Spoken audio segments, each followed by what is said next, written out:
I know. I think I'm gonna leave the room today thinking, I come from Chicago and I thought that was a dangerous place. After today, I'm gonna make sure that figure out how to drive home without going over any bridges and systems. So I really don't have much of substance. I thought today's program though was really interesting when you think about broadband and just, again, remembering how it really connects people and things no matter what they're doing, either work, pleasure, or family. So I don't have much to add.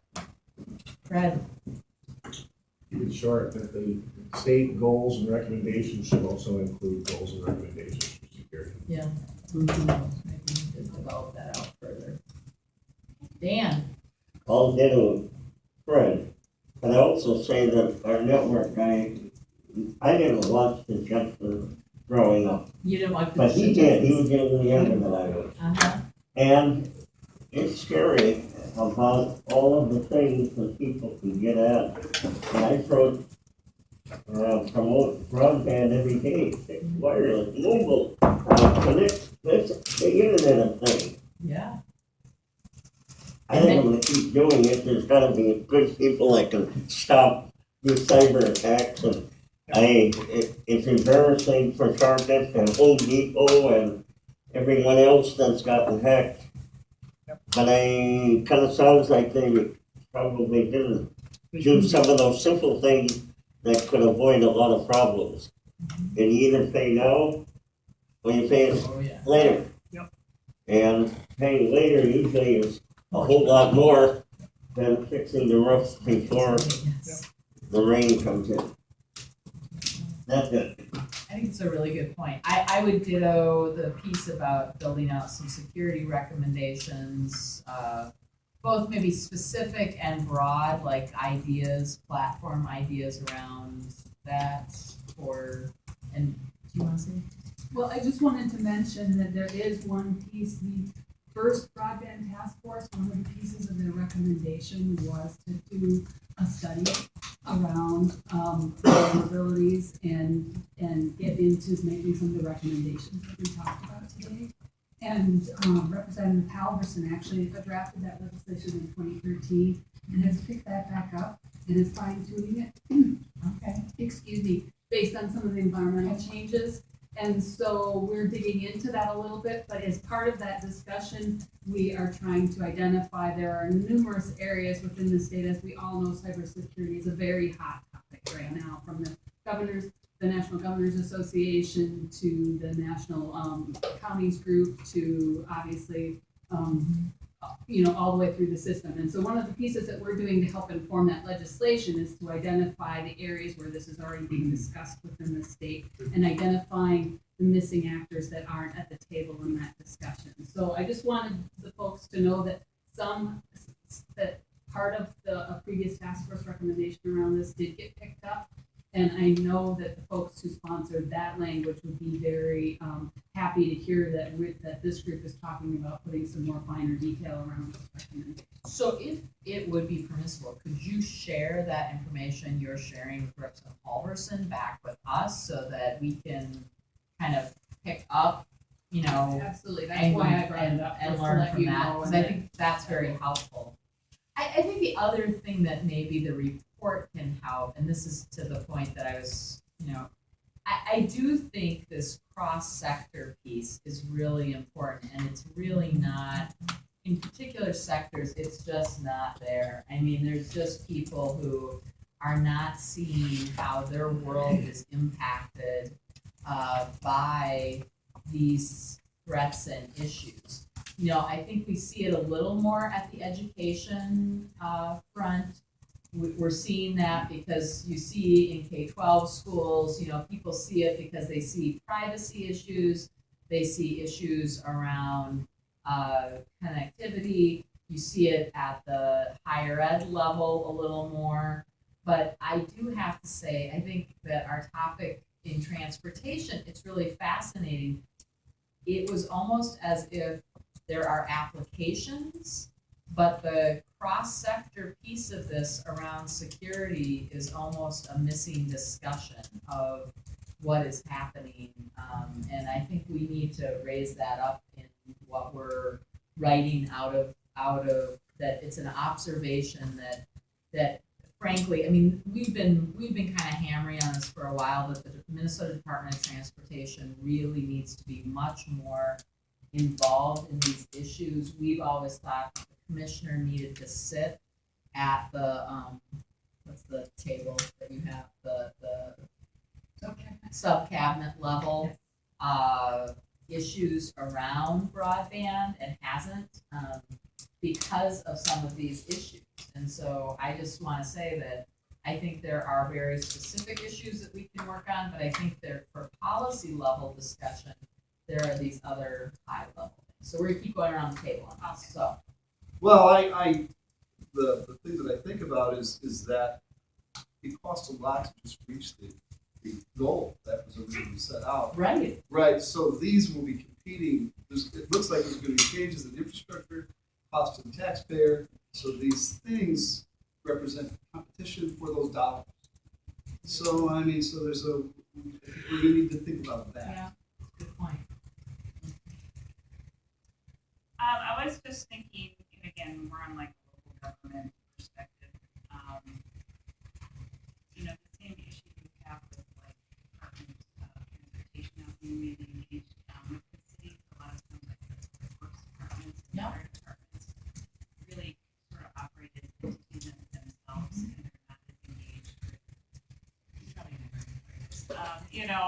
With maybe your IT department who is concerned about like security, et cetera. So I mean, there's got to be I think get a lot of money from the state, et cetera. There's got to be Infrastructure.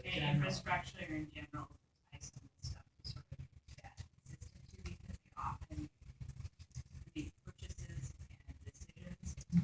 Everything is manipulated. It's a very, wow, that was a very diplomatic way of saying that.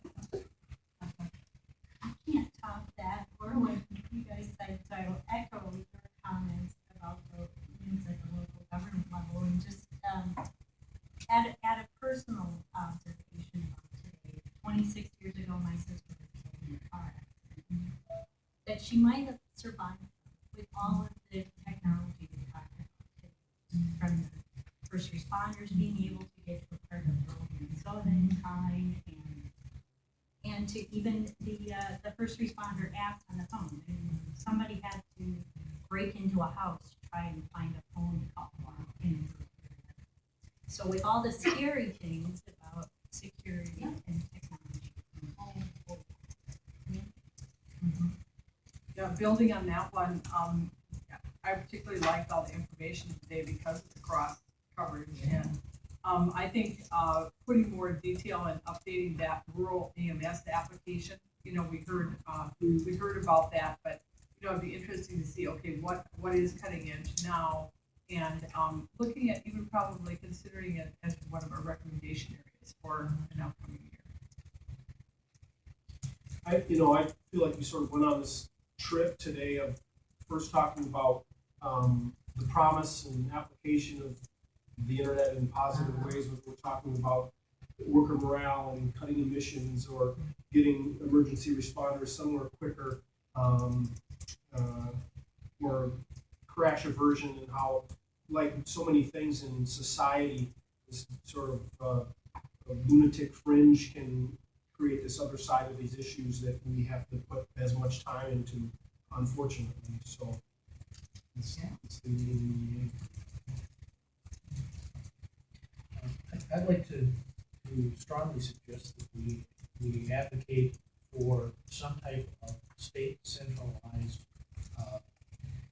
office or something that would work on cybersecurity matters for a number of reasons. If you look at the banking industry, where that's maybe one of the biggest big fish that all the hackers are going after. The FDIC does an annual on-site inspection of every bank, whether it's a state bank, federal charter, or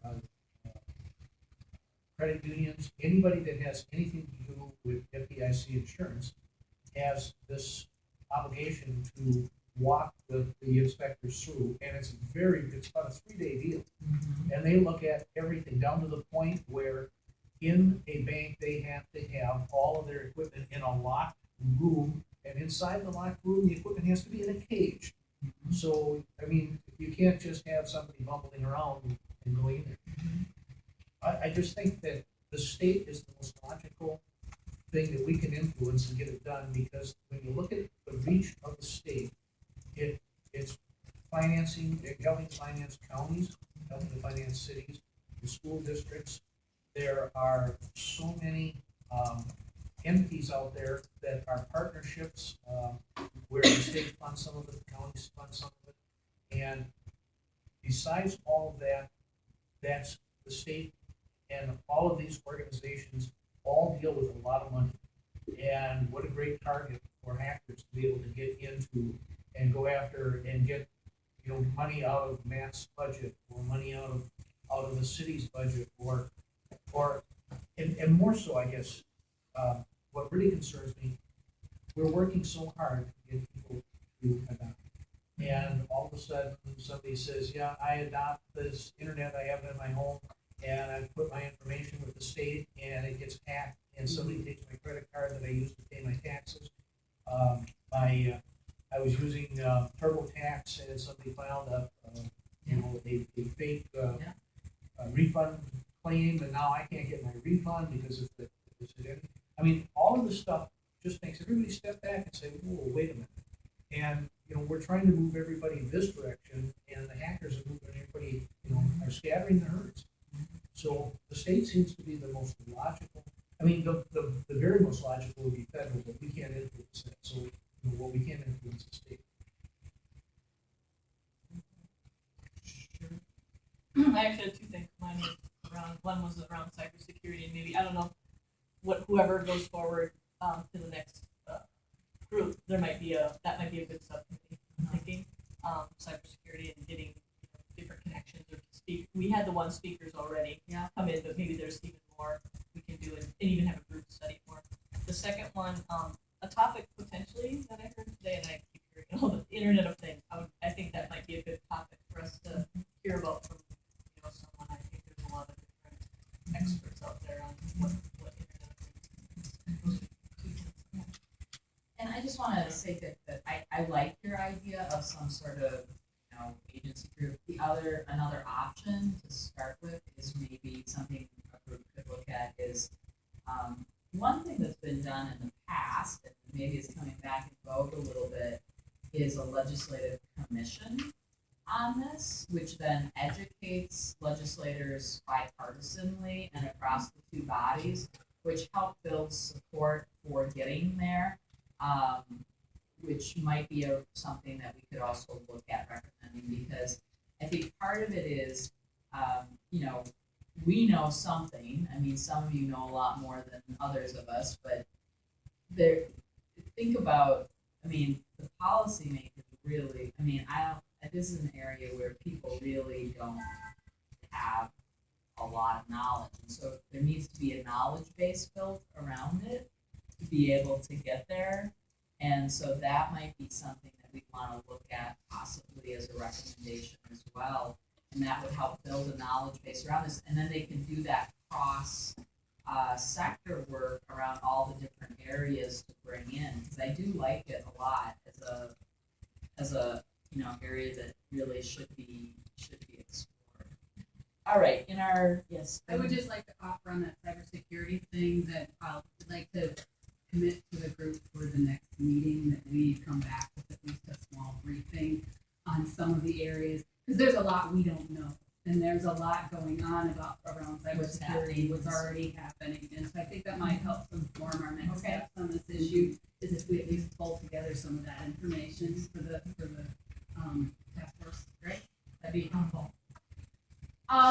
Now, I just thought that I'm fairly sure that we are probably at our last meeting with this group, just based on